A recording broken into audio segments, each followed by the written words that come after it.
Ito na pala. Saan tayo? Yun, welcome back, Ray. Welcome back. Kailan ba huli mo? Kailan ba ulit huli mo?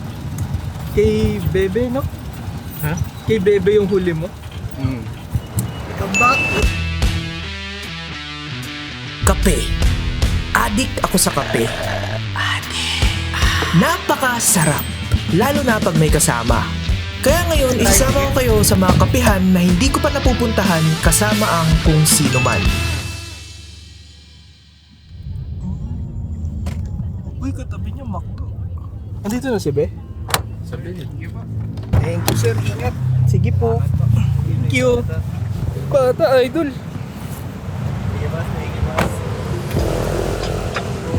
Wow! Literal na nasa gitna pala siya. Saan si Be? Lagi sabi ko ako may puno. Heat check. Grabe oh. Kano yan? 140k oh. Sa bagay. 140k oh. Pirma yan. Pirma yan. May firma? Hindi, joke lang wala. Ay, kumain. Dito na lang ako. Nakakatakam yung ano naman. Nakakatakam yung butterscotch. Pero cafe latte. Yung ganito ito, mas mahal pa sa pork belly. Alibiri yata ito. Ano mo? Isang cafe latte. Ice po. Po. Ben, sa'yo? Basta naman, Quish! Parang napakatagal na nating di nagsama. Halos, ay sorry. Itwinkle kasi dito eh. Halos isang taon na, no? Oo, napakatagal. Namit na kita eh. Mahilig ka na rin bang magkape? Hindi. Hindi Pero pa rin. pag naaya lang. Ano bang in-order mo doon? Kape rin ba? Dark choco. Prop. Frap! Ulo! Frappe. Di naman yung kape. Peking kape lang yun, peking. Ano pala kayo ni Ryan, no? Gagi ka, di ka umorder ng kape. Ali yun eh. Sorry. Pero dapat order ako ng sea salt. Tinanong ko lang si ate. Sabi ni ate, dark choco daw eh. yung sinuggest, no? Pero kasi ngayon naghanap pa rin ako ng cafe latte na pinakamabait. Magiging productive ka ba kung sakaling hindi ka nakapagkape? Productive pa rin. Ayun. Hindi ako apektado. Hindi ka. Buti pa siya. Ano? Nagtatrabaho ka na rin ba ngayon? Yes naman. 3 years na. 3 years na, no? For this year, kapag natapos yung taon na to. 3 years na, so bali parang 2 pa lang. Hindi, sana sinabi mo na lang. 2 pa lang. Pinag-iisip lang kita. Andito nga pala kami ngayon sa... TBC Cafe! Kaya nyo pa? Hindi na yan. Naintindihan naman, wala pang kape. Pwede ko kayong tanongin. Hindi pwede. Nasaan kayo? Nasaan kayo? Gagi, yung ganda mo nga eh. I mean, ang ganda ng kulay mo. Ang ganda ng kulay mo. Gagi mo yung mundo nakabaliktad. Asan tayo? Nandito tayo ngayon guys sa Ito na yung daan. pang-hosting. Asan tayo? Asan nga ba tayo? Ano ba to? Commonwealth? Commonwealth. Commonwealth. Yun. Commonwealth. Yun yung sabihin ko kanina, pinutol mo, buisit ka. Kala ko Nandito tayo sasabihin mo ngayon na agad sa... Commonwealth. Sige, sabay. Hindi, okay na ako. Pang-hosting. Yung- Ikaw, Ray. Musta ka naman? Basta, Masaya. may kita man naman sa mukha ako kung masaya ako. Sabihin mo. Sabi niya, masaya ako. Sorry, basta hindi nyo narinig yun. Masaya ako. Masaya naman. Kasi, Kaka-recover ko lang po kaka-recover ko lang po sa sa... Arbo. Parbo. Pero ang galing. Solo na naman namin dito yung kapehan. At least ito solo na talaga. Anong ginawa? Nagkamali siya naman. Kita mo to? In-order ko to. Isang double choco na frap. Sabi daw nila, masarap to.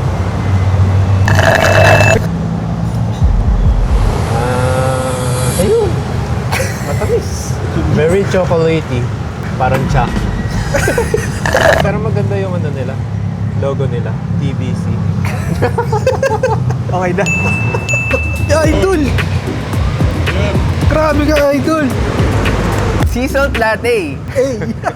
Oh, Ang saya nito. puyat ulit eh. Bangag na naman. Taste test. Grabe ang creamy. Tapos, di mo lalasahan agad yung salt. Pero siguro nandito siya sa taas. So, haluin natin dapat. You're the best. No, ate, you're the best. Sarap. Kape. Okay siya. Wala kang gitara yan. So yung in-order ko, parang wala namang kapareha. Double dark choco. Tikman natin. Haluin ko lang konti.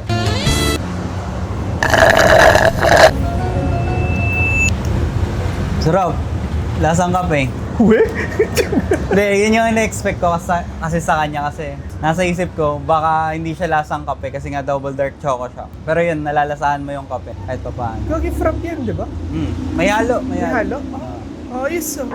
So good siya. Iniisip ko kung kapadagdagan ko siya ng shots or hindi na. Pero para sa akin, hindi na siguro. Goods naman yung lasa. Ayun. Yung maganda. Diba? Doon, Commonwealth. Malapit lang yun. Siyempre, ang in-order ko ay cafe latte.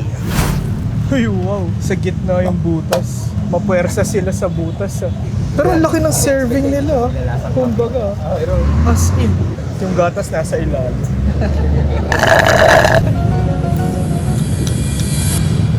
Ooh.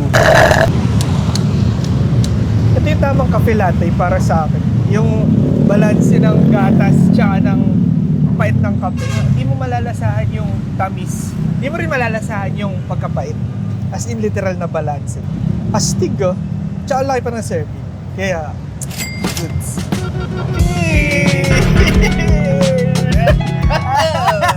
Kape.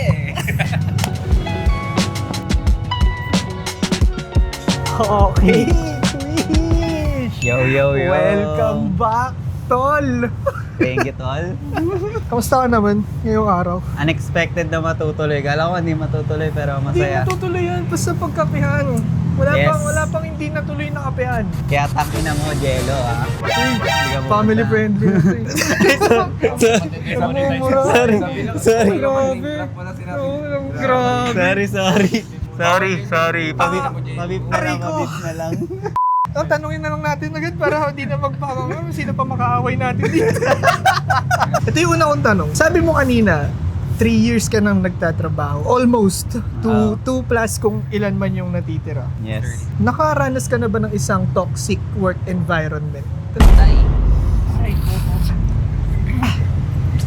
Nakaranas. Paano mo siya na-determine na isa siyang toxic work environment? Ano yung mga red flags, kumbaga, yung signs na ay, nagiging toxic na tong lugar na to na sana peace lang? Siguro yung naka-compromise na yung mga boundaries na dapat hindi na... Hindi na patungkol sa work, kumbaga? Oo. Kasama na rin yun. Ganun. Ano yung nararamdaman mo pagka nalalagpasan nila yung boundaries? Para sa akin, inisip ko pa rin yung kung anong dapat yung response ko yun kung bakit ko ginagawa yung trabaho ko. Ayun yung inisip ko agad muna. So, hindi naman ako magagalitin pero hindi ako nakakalimot. Natatanim mo? Yes. Pero ayun nga, ginagawa ko pa rin siya dahil yung work para sa akin, ministry siya eh. Ministry siya. So parang connected to sa church? O tinitake mo lang yung work na ministry? Connected siya as Christian life talaga. Okay. Ito bang sinasabi mo ngayon na toxic na work environment? Ito ba yung present mo na work ngayon o hindi? Para sa akin, halo. Halo pa din. Kumbaga nag-stay ka? Pero ngayon sa work ko ngayon, masaya naman. Although may toxicity, pero bearable. Feel di naman mawawala yun. Pero yung mga una mong jobs bago yung ngayon, taas din ba yung pagiging toxic ng work? Naging mataas yung toxic. Naging mataas. Diba? Ano yung naging rason mo na talaga para umalis? Rason para umalis? I mean, naging factor ba yun yung pagiging toxic ng work environment? O personal mo lang din na decision na gusto mo mag-grow, ganun, kailangan ko na umalis? Decision ko na rin kasi gusto ko nang align sa sa work ko eh. Ay, sa course sa ko eh. ACADS mo. Sa ACADS mo. Okay siya. Okay siya. May Maganda. naisip ka may follow up? Marami. So, how do you? Since nasimulan na dun sa toxic, Alam mo ba yung Toxic by Britney Spears? Naririnig ko lang. Saan mo naririnig? Pag pinapatugtog ng mga ka-work ko. Bakit? Trip lang. Trip lang. Di ba ibang kanta na yun? Oo, ibang kada. Yun lang. Pero yun nga, Wala, naiyak na siya. Ay, bakit? kasi medyo nakaka... Oh, grabe naman, Anthony. Di ba nung nagkukwento ka about dun sa Oo. addict na pala. Di pala naiiyak, addict pala.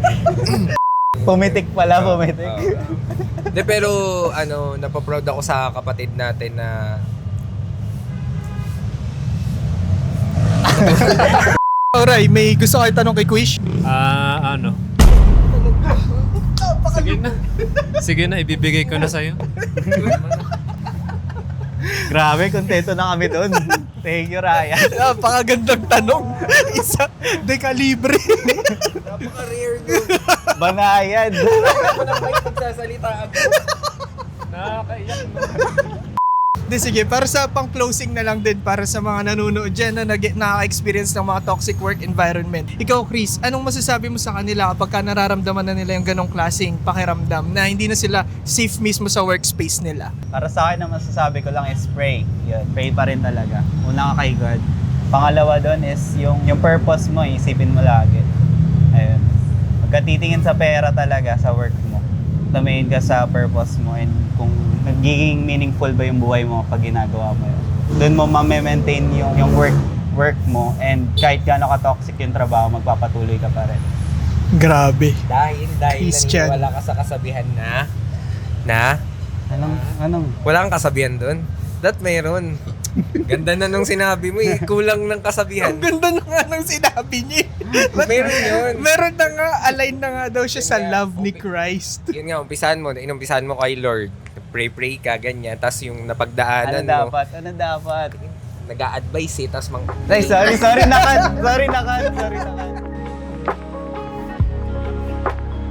Just try mo pumasok. Since yung dalawa ay hindi umorder ng kape, yung i-rate na lang nila yung sarap ng kape. I mean, yung kung ano man yung in-order nilang frap. Pero sabi kasi ni Chris may kape. Yung cafe latte, masasabi ko 4 out of 5. 4/5 yung sea salt latte. Yes. Para sa akin, light 5. Yung double dark choco. Light 5. Pero hindi solid. Pero goods na. Ilan? Light na 5.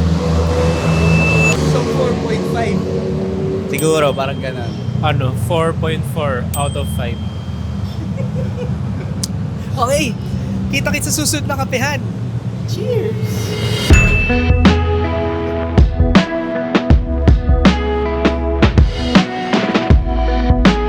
Pero mas mura. Thanks, Squish.